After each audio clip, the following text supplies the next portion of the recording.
Hello and welcome to the Banker's Tech Talk video series, looking at all things fintech. We've been going now for about 6 years, and you can watch all the previous episodes on thebanker.com/tech talks. I'm Joy Macknight, Managing Editor of The Banker, and I'm joined this week by James Inglis, who is Director of NiuPay, a fintech disruptor from Papua New Guinea. James, thanks so much for joining me today. Thanks for having me, Joy.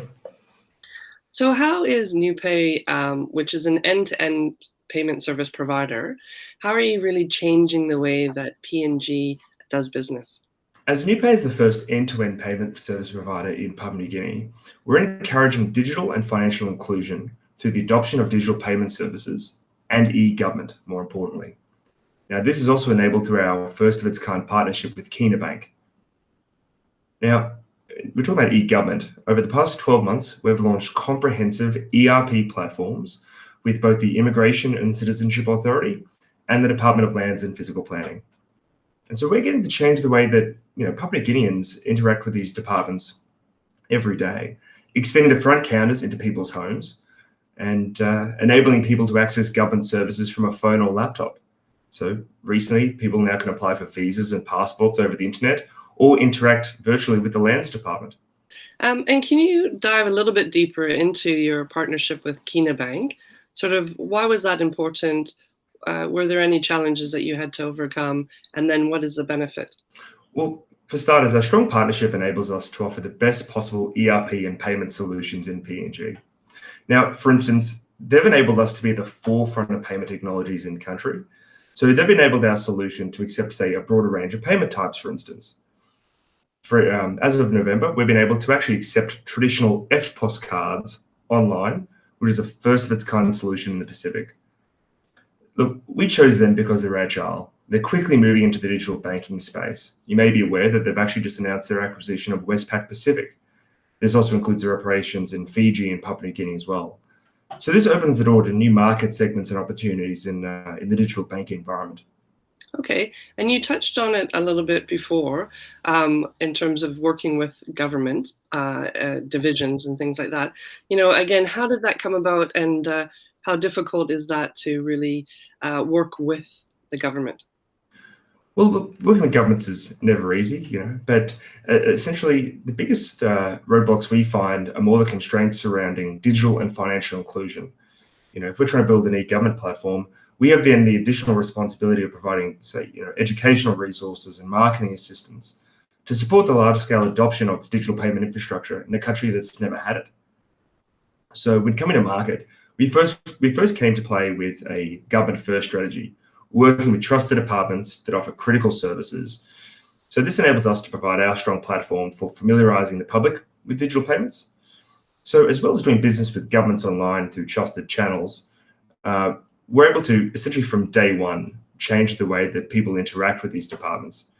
Now, in the first lockdown we had in Papua New Guinea in March, we saw the general closure of almost all government offices overnight. And our solution with the Immigration and Citizenship Authority was one of the only platforms still effectively collecting revenue, serving as a perfect example of what digital government enables. Luckily, the current NiuPay government is moving ahead quickly to provide the enabling environment for digital government. There's several draft bills, for instance, around digital government and the payment space that will help enable both e-government and encourage digital FDI. But I think really most importantly, we've got some pretty exciting news coming up in the next few weeks regarding one of our biggest e-government platforms to date that will see NiuPay become a platform used by the majority of working Papua New Guineans on a weekly basis. It's a really exciting time here to be a first mover here. Excellent. And why is instant reconciliation so important, especially for government? And how is that sort of changing the way that businesses can run their business?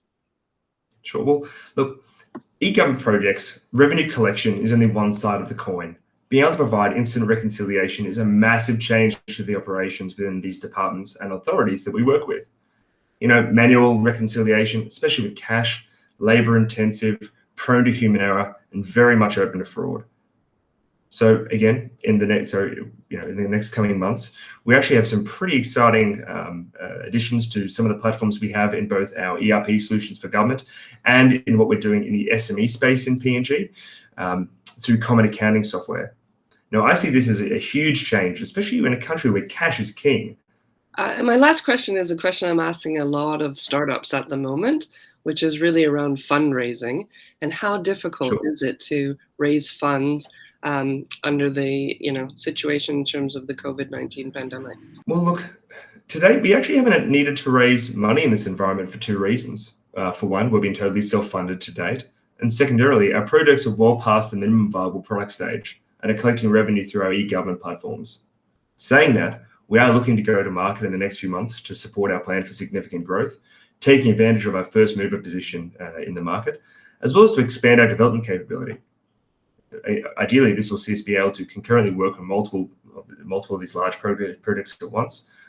But as far as the difficulty that you asked about, from our existing feedback we've had, especially with some of the groups we're already talking to, existing operations like ours, especially ones that have a proven product and business model, seem to be fairly well placed for investment. Well, that's excellent. Thank you so much for your insights, James.